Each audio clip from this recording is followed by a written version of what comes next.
Bonjour tout le monde, j'espère que vous allez bien. On se retrouve aujourd'hui avec une vidéo un petit peu en bref. J'ai regroupé 10 conseils qui seront utiles de manière beaucoup plus précise pour les jeunes, que ce soit les primaires et collèges. Mais vous pouvez éventuellement essayer de glaner quelques informations qui vous seront utiles pour appuyer un petit peu toutes les informations que j'ai pu vous donner dans les vidéos précédentes. Si le sujet vous intéresse, je vous invite à rester avec moi. À tout de suite.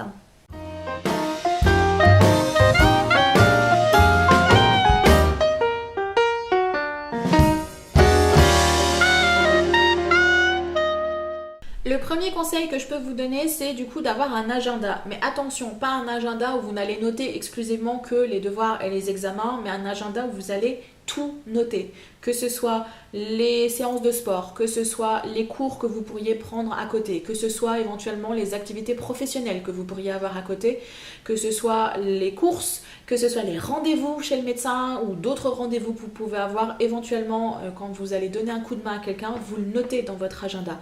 Parce que du coup, ça vous permet d'avoir une vue d'ensemble du temps que vous avez à votre disposition et ça vous permettra de planifier de manière beaucoup plus cohérente les moments de révision. Si vous voyez que vous avez un examen dans 2 semaines, mais que vous voyez que la semaine de l'examen, vous n'avez pas beaucoup de temps pour réviser, essayez d'anticiper les choses et de commencer à réviser maintenant. La vision du coup de l'ensemble de vos activités vous permet de pouvoir prévoir les choses.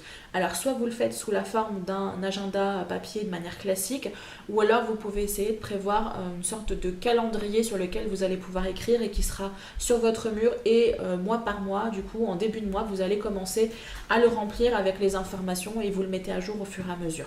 Essayez vraiment d'avoir cet outil parce que je peux vous assurer que c'est quelque chose qui vous sera très utile et qui vous permettra vraiment de planifier les moments de révision et les moments de pause. Deuxième conseil que je vous donne, c'est d'user et d'abuser des to-do list. Surtout si vous êtes comme moi et que vous êtes une dorée en puissance et que vous avez une mémoire de poisson rouge, les to-do list seront vos meilleurs amis.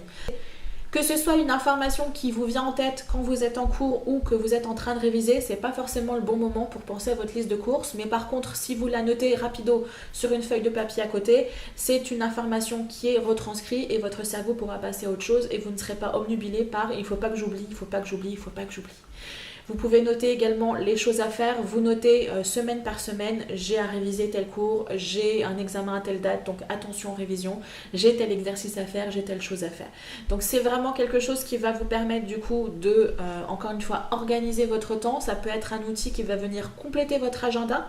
Vous avez les choses que vous allez avoir à faire dans l'agenda. Du coup, vous notez les activités concrètes ou les actes précis que vous allez devoir poser pour telle chose.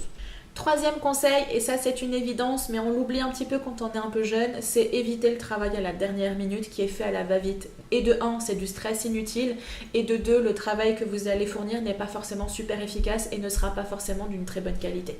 Quatrième conseil, et là je m'adresse éventuellement un peu plus au collège et au lycée, essayez de vous faire une sorte d'emploi du temps où vous allez intégrer les matières sur lesquelles vous allez avoir à travailler, donc l'emploi du temps classique, lundi matin de 8h à 10h j'ai anglais, bon peut-être pas 2 heures d'anglais. Lundi matin de 8h à 10h j'ai mathématiques, c'est violent dès le lundi matin. Je sais que pour le mathématiques je vais avoir besoin de ma calculatrice, de papier calque, de papier millimétré, etc. Je le note dans mon planning, comme ça lorsque je vais faire ma préparation de mon sac la veille, je pourrai intégrer de suite les éléments dont je vais avoir besoin.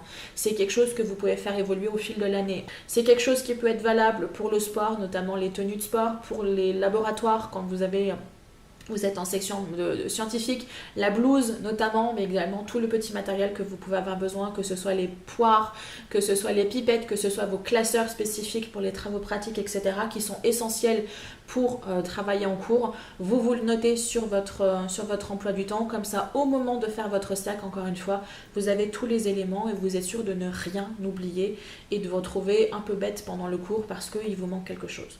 Cinquième conseil, c'est également un basique, préparer les vêtements que vous allez porter la veille. Ça vous permet du coup de gagner du temps le matin quand vous êtes à moitié endormi et ça vous évite de vous retrouver sur une catastrophe avec des chaussettes que vous n'avez plus à votre disposition parce qu'elles sont toutes au sale par exemple. Sixième conseil, et là je vais m'adresser plus particulièrement aux jeunes demoiselles qui seront au primaire, au collège, faites simple, coiffure, maquillage, faites simple. L'école, c'est pas un défilé de mode. Le but pour vous, ça va pas être voilà, de ressembler à une top modèle. Si vous avez effectivement, vous ressentez le besoin de vous maquiller parce que vous êtes peut-être des boutons qui vous gênent un petit peu ou voilà, vous ressentez un besoin de vous maquiller, il n'y a absolument aucun souci, mais faites dans la simplicité. Déjà, ça va vous faire gagner du temps lors du moment de la préparation de votre journée, le matin, lorsque vous allez vous lever, et surtout, vous serez moins encline à vérifier toutes les 15 minutes que votre coiffure est bien en place et que votre rouge à lèvres ne coule pas.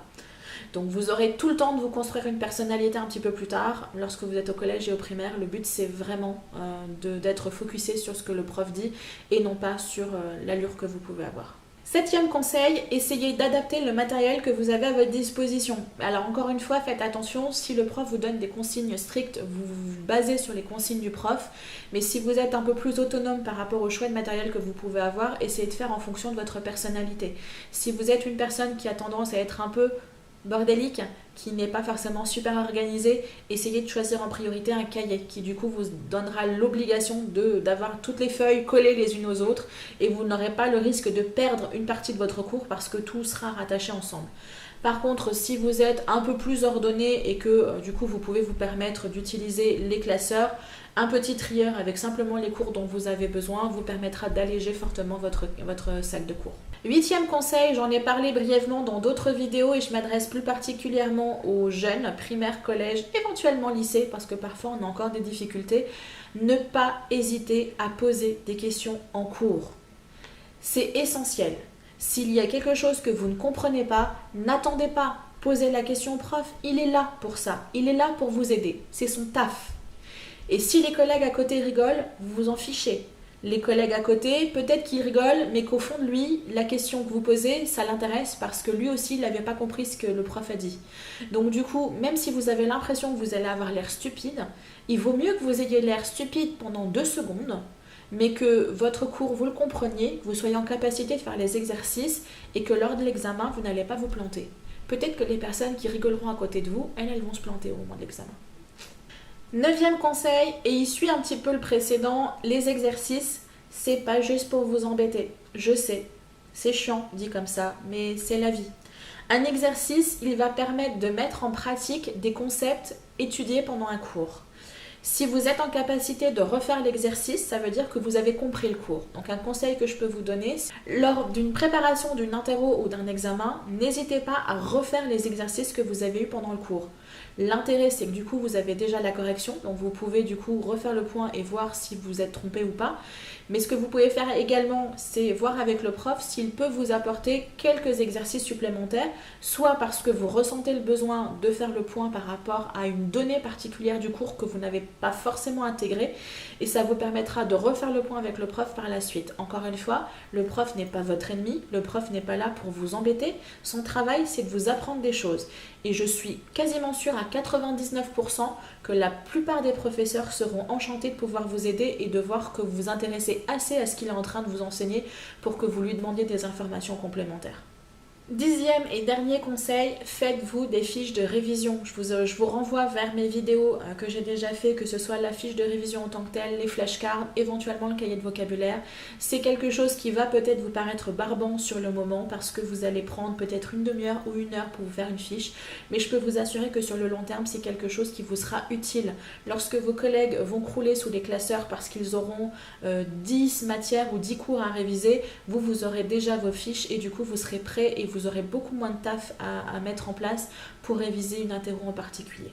Je clôture la série de rentrée avec cette vidéo. J'espère vraiment que l'ensemble des informations que j'ai pu vous apporter au fil des différentes vidéos durant cette semaine auront pu vous être utiles, vous auront éventuellement boosté, vous auront permis d'aborder l'année scolaire de manière positive.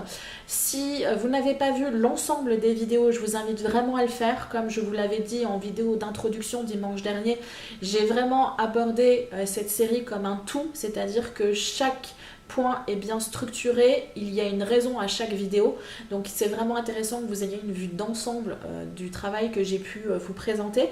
Je vous mets toujours les liens en barre information. Si j'ai bien travaillé, normalement vous devriez avoir quelque part par là une petite fiche qui vous permettra du coup d'aller revoir l'ensemble de la playlist apprendre à apprendre. J'espère vraiment que ces vidéos vous suivront tout au long de l'année. N'hésitez pas à les revoir en cours d'année. N'hésitez pas à venir me voir si vous avez des questions, même si je vous ai donné la totalité de mon savoir dans ces vidéos. N'hésitez pas également à aller glaner des informations sur internet. Il y a beaucoup de choses que vous pouvez aller récupérer que je n'ai pas développées.